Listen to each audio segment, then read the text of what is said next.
नकली दूध संबंधी विचार चर्चा में भाग लेने के लिए आज हमारे साथ है नरेश कुमार तरावड़ी। करनाल में इनका लगभग 350 गाय का अपना फार्म है। सारी गाय देसी नस्ल की हैं, साहीवाल गिर। और भारत में, उत्तर भारत में मैं समझता हूँ कि इनका ही एक ऐसा फार्म है और इस लेवल के ऊपर शायद कोई दूसरा फार्म ना हो। तो आज इनसे भी बात करते हैं। और इसके साथ में है करनाल से ही प्रीतम चोपड़ा, तो उनको भी सुनेंगे। इनका एचएफ का फार्म है, किसान है। तो सबसे पहले नरेश जी आपसे जानना चाहेंगे कि नकली दूध के बारे में क्या बोलना चाहेंगे अब। मेरा ये मानना है, आपकी बात बिल्कुल ठीक है कि बनावटी दूध या नकली कहना तो उसका नहीं है, वो मिलावटी भी नहीं है, बनावटी है।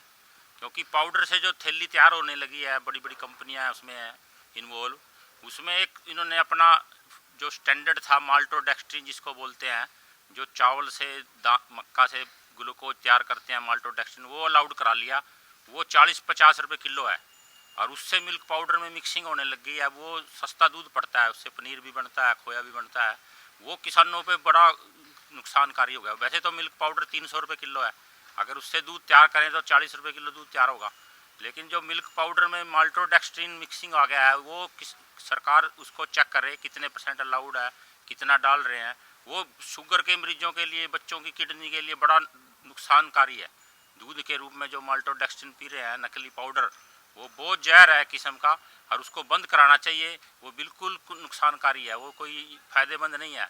उसके भरोसे में लोग चाय के लिए थैली जो मांगते हैं, वो ही पाउडर सस्ता पड़ता है। वैसे तो मिल्क पाउडर के रेट इस टाइम इंटरनेशनल मार्केट में भी ऊपर है।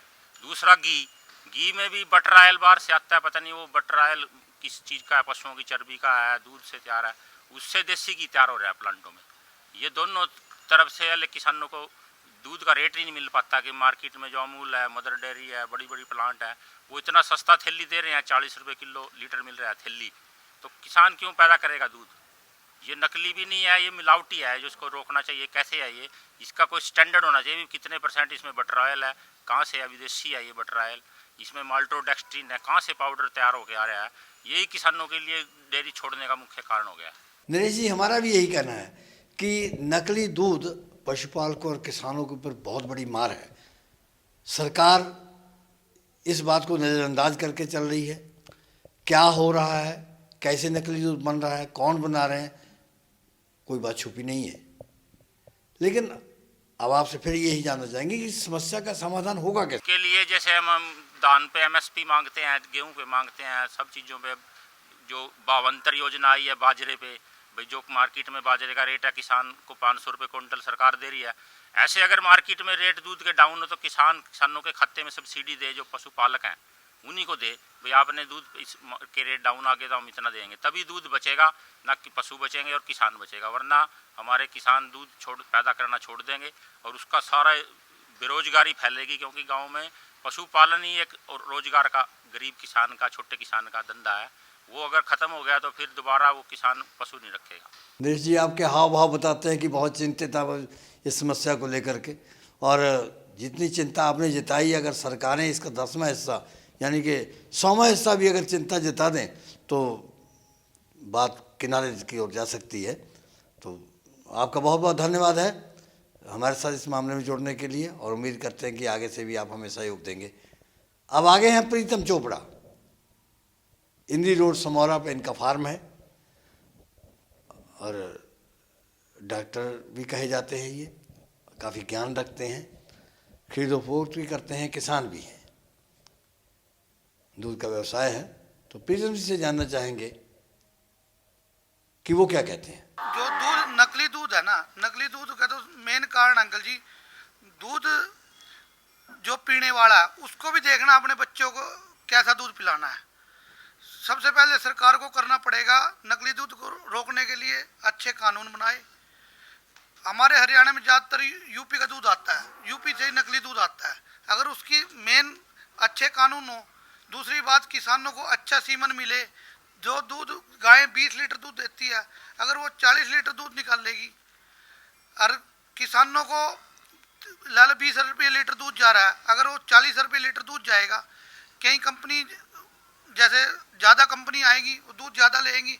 अभी 5-6 कंपनी नई आई है हरियाणा में। इस टाइम दूध का रेट मेरे ख्याल से 40 रुपये के आसपास है। तो 40-45 रुपये में अगर गाय का दूध जा रहा है और जो गाय 20 केजी दूध दे रही थी वो 40 केजी दूध दे रही है, तो किसानों को ऑटोमेटिक प्रॉफिट होगा। और जो किसान खेती कर रहा है, खेती के साथ साथ 10 गाय भी पाल रहा है, तो वो ही फायदेमंद होगा जी। तो मेन तो यही कारण है कि अच्छा नस्ल सुधार पे जो काम करेगी सरकारें, वो ज़्यादा बेनिफिट होगा। सीमन सस्ते, महंगे सीमन की बजाय सस्ते सीमन गवर्नमेंट उपलब्ध करवाए। अगर देश को अच्छा दूध मिलेगा, सवेरे उठ के हम लोग क्या करते हैं, दूध के साथ चाय पीते हैं। वो दूध की अगर नकली दूध के साथ चाय पियेंगे तो बच्चे बड़े हों तो स्वस्थ ठीक रहेगा, तो देश आगे वैसे ही बढ़ेगा जी।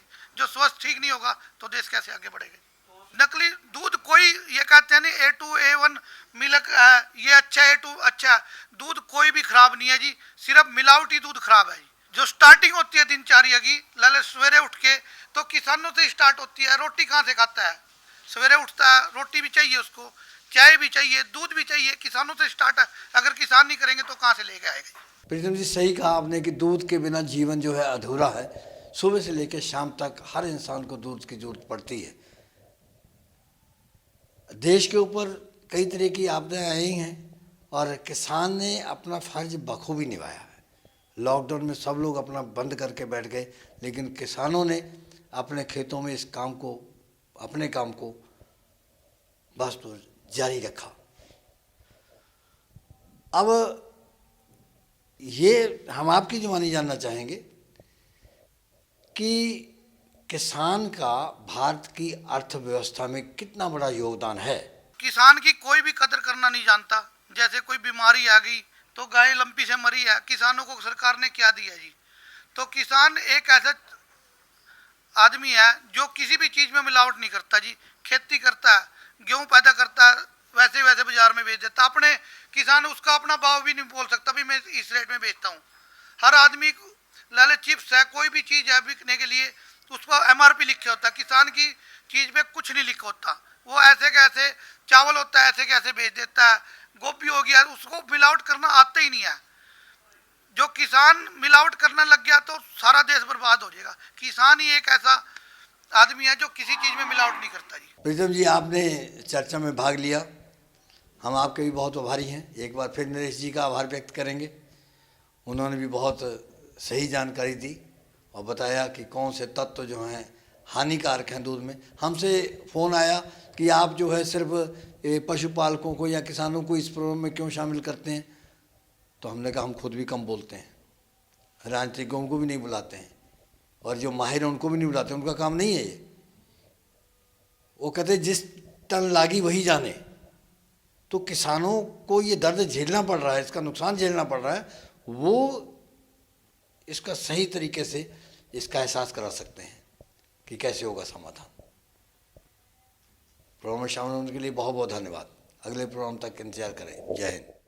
इस प्रोग्राम की पेशकारी के पीछे हमारा एक ही मकसद है, वो है किसानों और पशुपालकों की आर्थिक दशा में सुधार लाना, किसान हित सरकारी और गैर सरकारी योजनाओं की जानकारी देना और किसानों को जागरूक करना। हमारे किसान भाई और पशुपालक भाई किसी तरह की खाद्य सामग्री या पशुधन की अगर खरीद करते हैं, जब बिक्री करते हैं, तो उनको ये पूरी सावधानी पूर्वक करना चाहिए। किसी तरह की खरीद फरोख्त संबंधी या किसी प्रकार की विवाद से हमारा कोई संबंध नहीं है और ना ही हम किसी तरह की जिम्मेदारी लेते हैं। धन्यवाद।